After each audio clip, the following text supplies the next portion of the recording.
Additional I G Karachi Javed Alam Odho کی ہدایت پر A D I G establishment Muhammad Arshad Siddiqui نے D S P M T کے ہمراہ کراچی پولیس آفس میں لیڈیز پولیس اہلکاروں کو 25 نئی موٹر سائیکلیں فراہم کی۔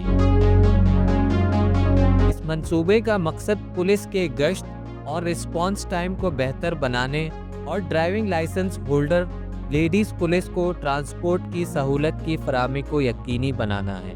لیڈیز پولیس اہلکاروں نے موٹر سائیکلیں وصول کرنے کے بعد اپنے عزم کا اظہار کرتے ہوئے کہا کہ وہ عوام کی خدمت اور حفاظت کے لیے اپنے فرائض مزید لگن اور ذمہ داری سے ادا کریں گی۔ ہمیں اپنی ڈیوٹیز دینے کے لیے بہت آسانی ہوگی۔ ہم اپنی ڈیوٹیز پہ ٹائم پہ پہنچ سکتے ہیں، جہاں پہ ہمیں ایمرجنسی میں جانا ہے ہم ٹائم پہ پہنچ سکتے ہیں، اپنے تھانوں میں ٹائم پہ جا سکتے ہیں۔